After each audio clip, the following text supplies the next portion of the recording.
अस्सलामु अलैकुम वरहमत अल्लाह नहमदहु नुसल्ली व नुसल्लिमु अला हबीबिहिल मुस्तफ़ा। अज़ीज़ान वक़ार, ये जो दुनिया में अभी चल रहा है, इज़राइल जो पूरी दुनिया को अपना ग़ुलाम बनाना चाहता है, पूरी दुनिया पे अपना कब्ज़ा जमाना चाहता है, आपको क्या लगता है कि ये यूं ही कर रहा है? इसके पीछे कोई वजह नहीं है। इसके पीछे एक बहुत बड़ी वजह है, और वजह यह है कि इन लोगों को इनका मसीहा दज्जाल लाना है।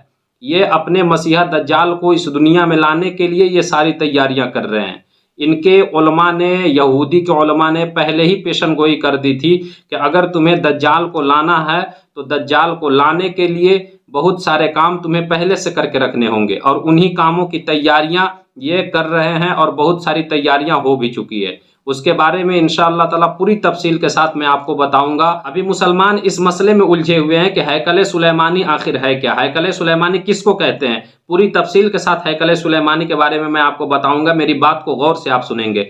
और एक बात मैं आपको ये भी बता दूं कि दज्जाल का आना बरहक है। हमारे नबी ने फरमाया है कि कुर्बे क़यामत दज्जाल आएगा।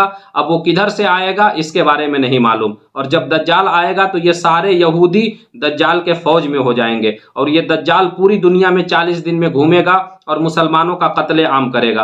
फिर उसके बाद हज़रत ईसा अलैहिस्सलाम आएंगे, इमाम मेहदी तशरीफ़ लाएंगे, फिर इसको कत्ल करेंगे। खैर वो बाद का मसला है। लेकिन एक बात मैं आपको ये भी बता दूं, अभी मुसलमानों की हालत इतनी ख़राब हो गई है, और मुसलमानों की आदत भी ख़राब है कि वो सिर्फ और सिर्फ न्यूज़ के पीछे पड़े रहते हैं। क्या न्यूज़ वाले आपको अपनी तारीख बताएंगे? आपको अपनी तारीख आपके उलमाए कराम बताएंगे। आप अपने उलमाए कराम के बयानात सुना करें। इन न्यूज़ वालों पे क्या भरोसा, ये कुछ का कुछ बयान करते हैं। और एक बात आपको ये भी याद रखनी चाहिए कि इन यहूदियों का कोई अपना मुल्क नहीं है। ये हर जगह से मारे जा रहे थे, कोई अपने मुल्क में पनाह देने को तैयार नहीं हो रहा था। अल्लाह रब्बुल इज़्ज़त ने कुरान मुक़द्दस में इरशाद फरमाया कि यहूदियों के ऊपर अल्लाह रब्बुल इज़्ज़त ने जिल्लत मुसल्लत कर रखी है, ये क़यामत तक जलील होते रहेंगे। जब कोई अपने मुल्क में पनाह देने को तैयार ना हुआ तो अरब के लोगों ने इनको इज़राइल में रहने की जगह दी, और ये उन लोगों ने कैद लगा दी थी, शर्त लगा दी थी कि ये इज़राइल में रहेंगे लेकिन बैतुल मुक़द्दस पे कब्जा नहीं जमाएंगे, और जो भी मुसलमान बैतुल मुक़द्दस में जाएंगे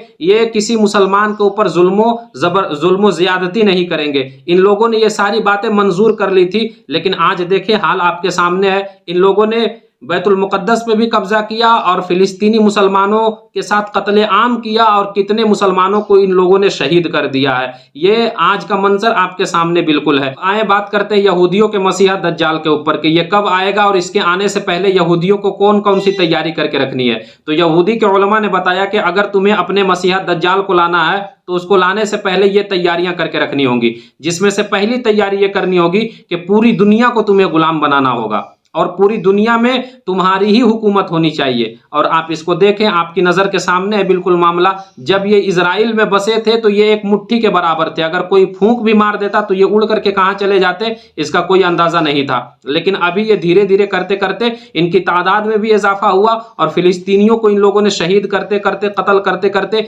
इतना कम कर दिया कि अभी फिलिस्तीनी मुट्ठी के बराबर हैं, मुट्ठी के बराबर है फिलिस्तीनी। और इन लोगों ने पूरे फिलिस्तीन पर कब्जा जमाने की कोशिश की। और फिलिस्तीन तो फिलिस्तीन, ये तो छोड़िए, फिलिस्तीन के अलावा जो खुद को इस्लामिक ममालिक कहलवाते हैं, उन इस्लामिक ममालिक के ऊपर भी इनका रोबो दबदबा जमा हुआ है। इन लोगों ने कब्जा करना शुरू कर दिया है। यही वजह है कि किसी के अंदर इनके खिलाफ बोलने की हिम्मत नहीं हो रही है, क्योंकि इन लोगों ने या तो खरीद लिया है या तो उनको मजबूर करके रखा है, जिसकी वजह से इसराइलियों के खिलाफ बोलने की हिम्मत किसी के अंदर नहीं है सिवाय ईरान के। और इन यहूदियों को जो दूसरी तैयारी करनी थी वो भी सुन लीजिए आप। इनकी दूसरी तैयारी ये थी कि अगर तुम चाहते हो कि तुम्हारा मसीहा दज्जाल आ जाए तो जितने भी यहूदी हैं उन सबको इजराइल में जमा होना पड़ेगा, और ये काम भी हो चुका है। सारे यहूदी इजराइल के अंदर जमा हो चुके हैं। लेकिन हम कहाँ हैं? अगर ये कह दे कि मुसलमान सारे इकट्ठे हो जाएं दुनिया के, तो ये तो बिल्कुल नामुमकिन बात है। ये तो छोड़िए, आप अगर ये कह दे कि हिंदुस्तान के मुसलमान इकट्ठे हो जाएं तो ये भी नहीं हो सकता। हम आपस के दुश्मनी में ही इतने उलझे पड़े हैं।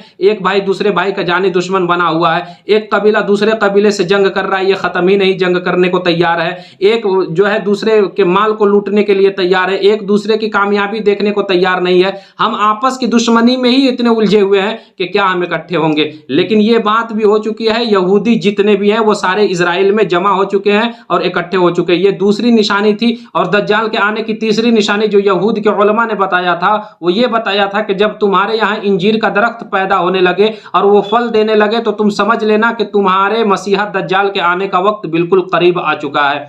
और जब तहकीक किया गया तो पता चला कि सदियां गुजर गई लेकिन कभी भी इजराइल में इंजीर का दरख्त पैदा ही नहीं हुआ था। लेकिन अभी कुछ साल पहले की तहकीक है कि इंजीर का दरख्त पैदा भी हुआ और वो फल देने भी लगा है। यानी ये तीसरी निशानी भी पूरी हो गई है दज्जाल के आने की। और इन सारी बातों के अलावा चौथी निशानी ये बताई गई थी कि जब तुम्हारे यहाँ लाल बछिया पैदा हो, लाल बछिया यानी गाय का बच्चा, जब ये पैदा हो तो तुम उसकी हिफाजत करना। और लाल बछिया भी ऐसी होनी चाहिए कि उससे किसी ने काम न लिया हो, यानी वो बिल्कुल आजाद रही हो, तो तुम उसकी हिफाजत करना। और जब वो जवान हो जाए तो उसको कुर्बान करना। और कुर्बान करने के बाद तुम उसकी राख को अपने किसी बड़े इबादत खाने में डालना। अगर तुम लोगों ने ये काम कर लिया तो समझ लेना कि तुम्हारा मसीहा दज्जाल बहुत जल्द आने वाला है। और यहूदी के एक बहुत बड़े साइंसदान ने आज से 4-5 साल पहले बताया कि उनके यहाँ लाल बछिया भी पैदा हो चुकी है जिसकी उन लोगों ने हिफाजत भी की। ये उस बछिए को कुर्बान भी कर चुके हैं और उसके राख को अपने पास इन लोगों ने रखा है। ये अलग बात है कि अभी उसकी राख को इन लोगों ने किसी इबादत खाने के अंदर डाला नहीं है। इसके लिए ये इंतजार कर रहे हैं हैकल सुलेमानी की तामीर की, क्योंकि इनकी 5वीं निशानी ये बताई गई थी कि जो तुम्हारा इबादत खाना तोड़ा जा चुका है, जब तुम उसकी तीसरी मर्तबा तामीर करोगे तो तुम ये समझ लेना कि तुम्हारा मसीहा दज्जाल बहुत जल्द आने वाला है। किसी को लेकर के इतना बवाल मचा हुआ है।